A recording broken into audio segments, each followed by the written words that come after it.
today up is the Calgary Flames. It all comes down to Johnny Gaudreau. Everything that they want to do this summer hinges on whether or not they're keeping Johnny Gaudreau. I'll just quickly give you my sense of where things stand at the moment.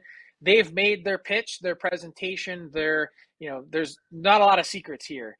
The Calgary Flames can offer and will offer 8 years. The question is, what's the AAV? And I don't even think that's really even the biggest question. It's, does Johnny Gaudreau want to continue to be a Calgary Flame? That's really all that it comes down to. I think the numbers will work themselves out. I think in this case, there's that discernment process that's underway. And so now I believe the Calgary Flames are sitting back and waiting to hear from Johnny Gaudreau on that decision.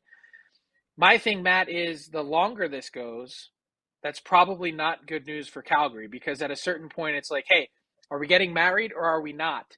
And at some point, you kind of just know if you're not, that things are probably heading in the wrong direction for you. That's right. And it does sound like the Flames are willing to pay Gaudreau whatever he wants. They're going to be competitive with any offer. But like you said, it's a matter of, does he want to go somewhere else? But to me, I think the allure of a Stanley Cup has to be there. And I just think if you look at any other situation that Gaudreau could land in, I don't think that team, whatever team he picks, because it's not going to be every team in the league he can choose from, is going to have a strong chance, as strong a chance as Calgary at winning a Stanley Cup in the near future. So to me, you could sign this deal with Calgary if you really wanted to do a homecoming later in your career, you could. But the Flames were so close. If you look at this season, and we know anyone who reads our site, I was very bullish on Calgary in the playoffs. They were so close. They had such a balanced team, great defense, great goaltending, great scoring up front. And really, even in the playoffs, they outchanced Edmonton in the second round. They just got bad goaltending for 5 games from Jacob Markstrom for some reason. But other than that, this team was right there. So if you look at the scope of what Calgary is going to do this offseason, I think that's part of the pitch to Gaudreau. It's, hey, if you come back, if we run back this group, even if we don't add any other pieces, we have to use every bit of cap space just to get you back and to re-sign Matthew Tkachuk, Andrew Mangiapane, Oliver Keelington.